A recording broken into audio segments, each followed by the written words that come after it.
Yo, what's going on, you guys? KG Presents back out with another video, and today I'm here in NBA2K24 with a special challenge today. Let's see if an entire team full of Victor Wembanyama can go 82-0 in NBA2K24. So as you can see, obviously right here, we have an entire team on the San Antonio Spurs of Victor Wembanyama, the first overall pick here in this year's NBA draft. Victor is described as two-way, three-level threat. He's really got good scoring on him, very good inside D. Perimeter defense isn't really the best, but you know, he's not really meant to be there because obviously he's a 7'4" center. The athleticism I think is really high for Victor, and I think the passing should be pretty solid enough for this.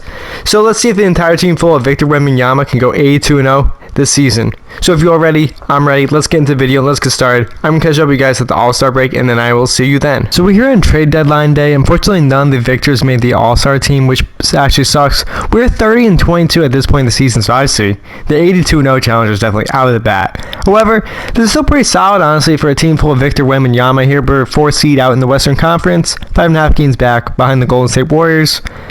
We're 19-7 at home. Unfortunately, we are struggling away. 111 points a game so far this year.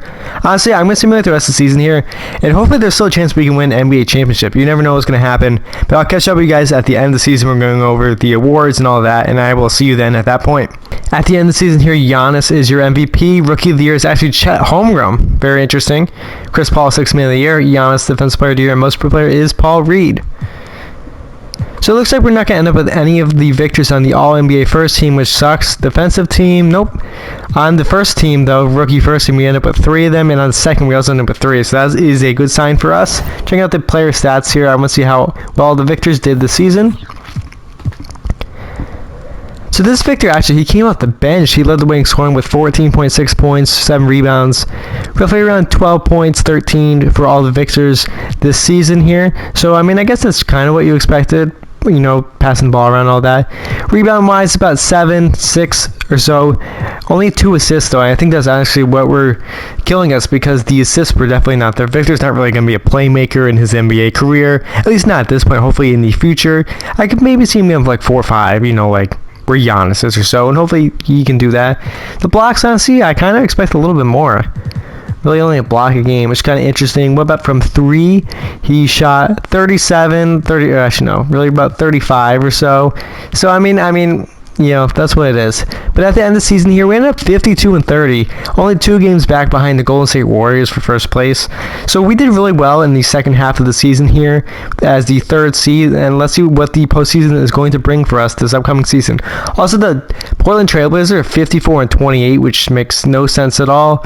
But I have a team full of Victor Wembanyama, so this rebuild really isn't supposed to make sense. So we're going to be taking on the Memphis Grizzlies in the first round. This should be pretty good. I'm just going to simulate the round and hope for the best. And we are going to...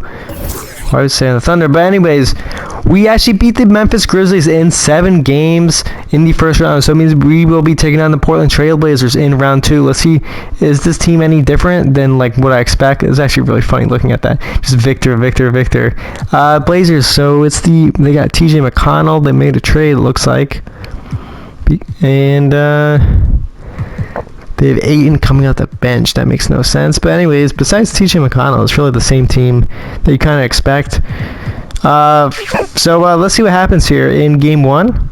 They're going to win 115-114. Jeremy Grant led the wing scoring for him. What about in Game 2? They're also going to take Game 2 121-110. Malcolm Brogdon's got 29 in that one. In Game 3, we're going to take Game 3. One of the Victors averaged 27 and 10 that game. We won by a good margin there. In Game 4, I should say, we're going to take that one as well, 129-117. So good for us. And in Game 5 against the Blazers, we're also going to win that one too, 112-97. So we are 1 win away from the Western Conference Finals. And we're going to beat the Trailblazers in that game. We've been taking on now the Los Angeles Clippers in the Western Conference Finals. It should be a good matchup here. I do stuff like in real life, like is Harden actually going to get traded to the Clippers? I saw today that they're only asking for 2 first-round picks and Terrence Mann for James Harden. So I don't know what's going on there, but I would accept that because Harden's still really good, so I don't know what's going on. Anyways, it looks like Kawhi Leonard is hurt, meaning that we're definitely in a better position here with no Kawhi Leonard for the Spurs, or for the Clippers, I should say. But in Game 1, they're still going to win Game 1. We're going to take Game 2. And in Game 3, we're also going to take Game 3. What about in Game 4? We're going to take Game 4, 3-1 lead over the Clippers. And we're going to move on. So Victor, one of the victors, Western Conference Finals MVP. We're taking on the Boston Celtics here in the NBA Finals. This should be good. The Celtics obviously are incredibly stacked. Just between these 6 players right there. The bench is definitely lacking, but, you know, they have such star power. But let's see what's going to happen here in the NBA Finals. Victor's going to win Game 1. 101-94. What about in Game 2?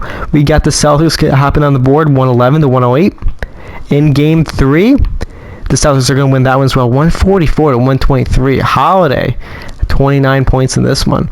In Game 4, the Celtics are also going to win that one, 107-87. So we're on the edge of our seat here as the Boston Celtics actually win the NBA Finals and beat the team full of victors in the NBA Finals. However, you know, honestly, this is still pretty good. I mean, I don't think I would complain if the Spurs, you know, made the NBA Finals this year. But anyways, if you all enjoyed the video, please sure to like, subscribe for future content. I'll see you next time. If you want me to do any other players, feel free to let me know down in the comment section. Have a great day.